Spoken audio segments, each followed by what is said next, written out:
तो बजट को लेकर एविएशन सेक्टर को काफी उम्मीदें हैं और सरकार का भी फोकस एविएशन सेक्टर पर ज्यादा रहने वाला है। आखिर क्या ऐलान हो सकते हैं इस बार बजट में एविएशन सेक्टर के लिहाज से, हमारे सहयोगी समीर दीक्षित इस पर पूरा ब्यौरा दे रहे हैं।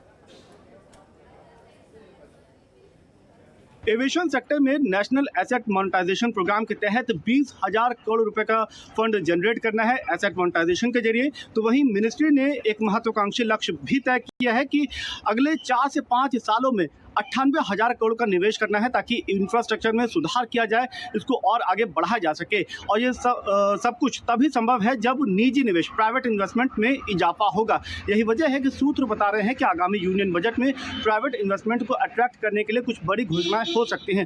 सूत्रों की माने तो एविएशन मिनिस्ट्री ने 11 से 12 एयरपोर्ट की एक लिस्ट तैयार की है जिसको जल्द ही प्राइवेटाइजेशन के लिए बिडिंग प्रक्रिया के लिए फ्लोट किया जाना है। इसमें कुछ बड़े नाम Chennai, Kolkata, Indore airport, Vijayawada airport, Rajkot airport, Jabalpur, ऐसे बड़े एयरपोर्ट के नाम शामिल है जिनको प्राइवेटाइजेशन के लिए फ्लोट किया जाना है। और इसके जरिए मिनिस्ट्री ये देख रही है कि तकरीबन 8,000 करोड़ रुपए से ज्यादा का फंड जनरेट हो पाएगा।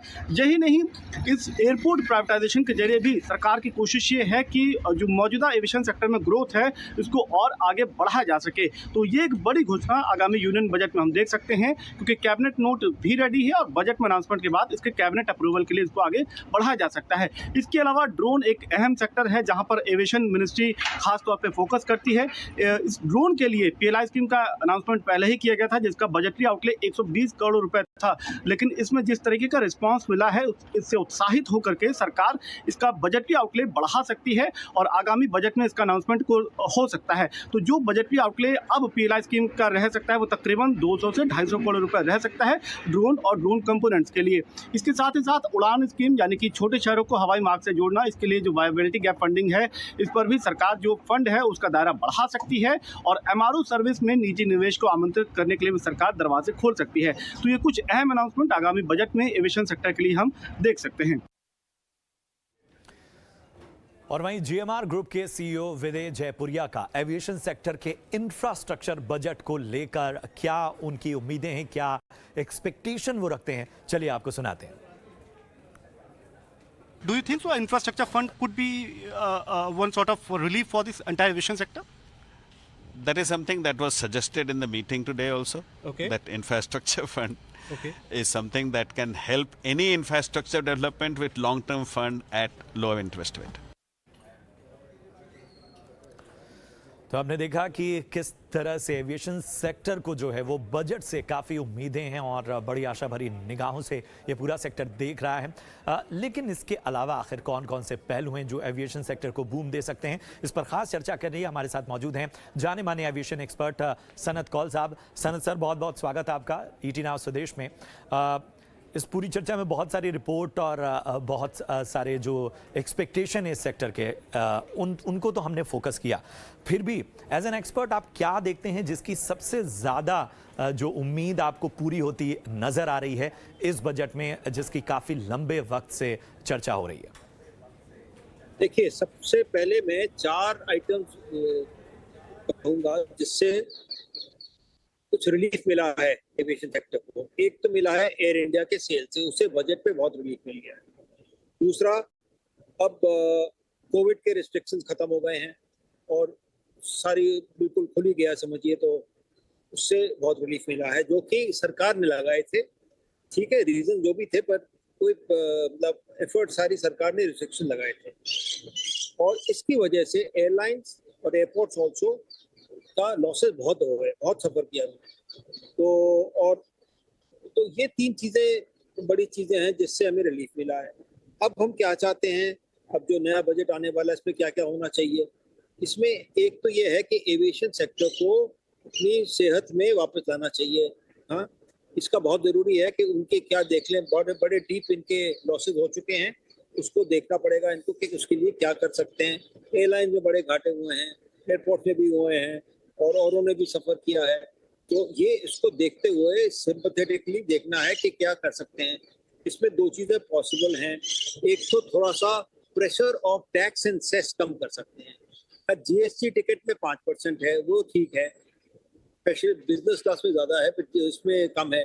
तो उसके लिए मैं नहीं कह रहा हूँ, पर मैं ये कह रहा हूँ कि जो सेस देखना है वो देखना चाहिए कि क्या क्या चीजें हो रही हैं। जैसे देखिए, अब आप सिक्योरिटी है, अब सिक्योरिटी के लिए जो पैसेंजर पे प्रेशर लगाया है, वो अब सिक्योरिटी का हमें जांच करना है कि सिक्योरिटी सरकार की रिस्पॉन्सिबिलिटी ओवरऑल है या पैसेंजर्स की रिस्पॉन्सिबिलिटी है। रेलवे में रेलवे प्रोटेक्शन फोर्स है, उसका कौन पैसा देता है ये भी जांच करनी चाहिए। कोई पैसेंजर के ऊपर तो टैक्स लगता नहीं है, इसका पैसा कहाँ से आता है।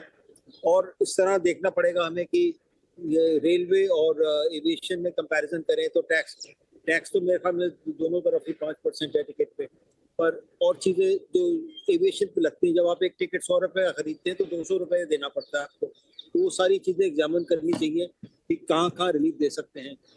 और एयरपोर्ट डेवलपमेंट के ऊपर भी लगता है पैसा, तो हर चीज पे देखना पड़ेगा कि क्यों नहीं कुछ रिलीफ दिलवाया जाए जिससे कि पैसेंजर को भी रिलीफ मिले। दूसरा पॉइंट जो मैं कह रहा हूँ वो ये है कि सरकार ने कहा है कि एविएशन बड़ा बूम करने वाला है, और करने वाला जरूर है, क्योंकि अभी कोई 4% के लोग हिंदुस्तान के हवाई जहाज से ट्रेवल करते हैं।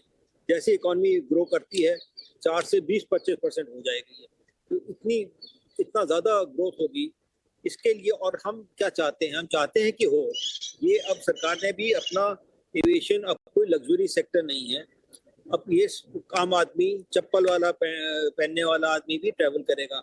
लो कॉस्ट कैरियर्स आ गए हैं, उड़ान स्कीम आ गई है और स्कीम्स हैं, इसलिए बहुत जरूरी है कि ये पूरी चीज एग्जामिन की जाए कि जो रेलवे में ट्रैवल करते हैं सेकेंड क्लास में, उनको एयरलाइन में ले आए, और रेलवे पे जो खर्चा होता है पैसेंजर्स पे, जो सब्सिडी मिलती है, रेलवे जो सब्सिडाइज करती है कार्गो से पैसेंजर्स को, उसको कम करें, उसको खत्म करें।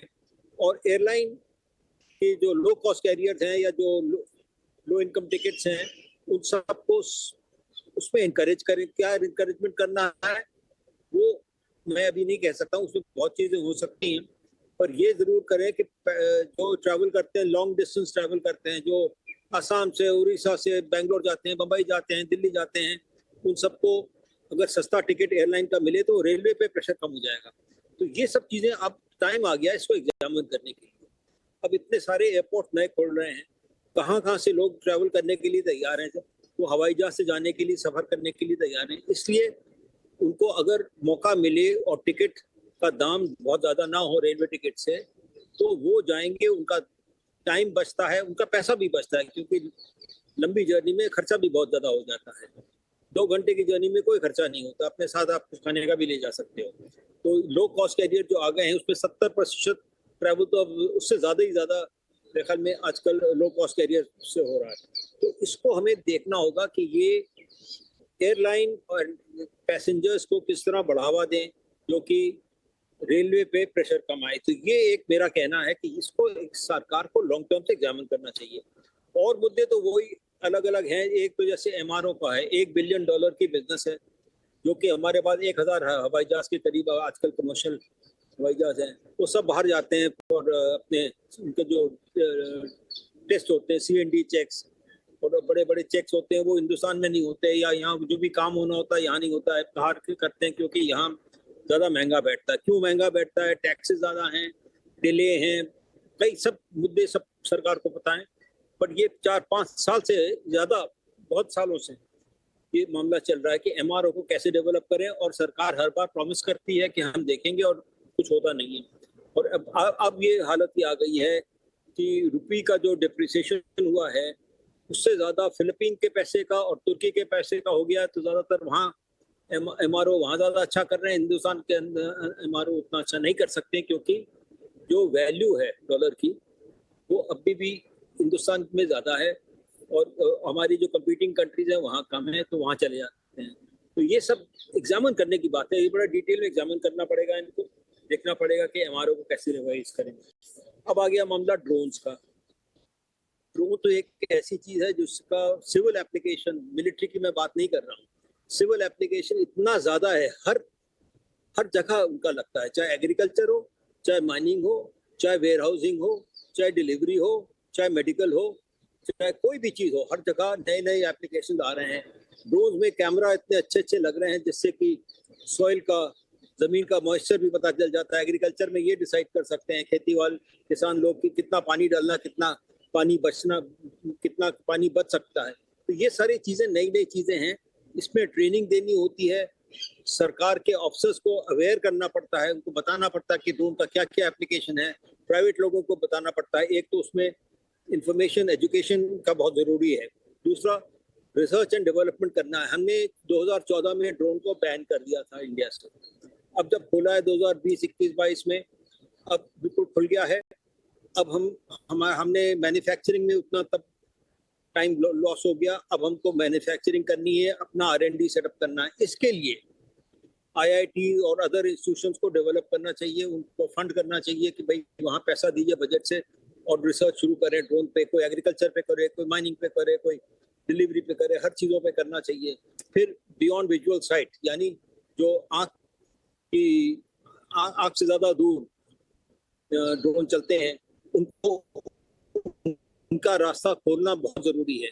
रेड जोन जो कहलाते हैं उनको कम करना है। तो ये सारी चीजें, रेड जोन खाली बजट से मतलब नहीं, बजट का सक्सेस ही होगा जब इसमें डिक्लेयर करें कि बियॉन्ड विजुअल साइट को हम अलाउ करेंगे, हल्के हल्के एनकरेज करेंगे। तो ये सब चीजें, ये मामले फेस करते हैं ड्रोन में। और ड्रोन में R&D बहुत जरूरी है, और उसके लिए पैसा देना बहुत जरूरी है। ड्रोन को ऑल्सो PLI जो कहलाता है उसमें और R&D में, दोनों में उसके लिए पैसा देना चाहिए बजट में। ये मेरे कुछ सजेशन है। Thank you. ऑलमोस्ट आपने हर पहलू को छुआ, और हर पहलू के साथ ही आपने बताया कि एक लॉन्ग टर्म विजन का जो है वो विजन लेके आगे चलना होगा। वो चाहे इंफ्रास्ट्रक्चर की बात करें, हम सर्विस की बात करें, हम कंज्यूमर के अगर हक की बात करें, कंज्यूमर के लिहाज से सोचें, उन सभी के बारे में सोचना होगा और इस बजट में वो चीज़ें की जाएं। और न केवल बजट, बल्कि जो आप कह रहे हैं कि एक लंबा नज़रिया, एक लॉन्ग टर्म विजन के साथ आगे बढ़ना होगा। बहुत बहुत शुक्रिया सनत सर इस खास चर्चा के लिए और इस विशेष विश्लेषण के लिए हमसे जुड़ने का। और चलिए अब पेश है बजट की पाठशाला। आज आसान भाषा में समझते हैं कि आखिर क्या है बजट।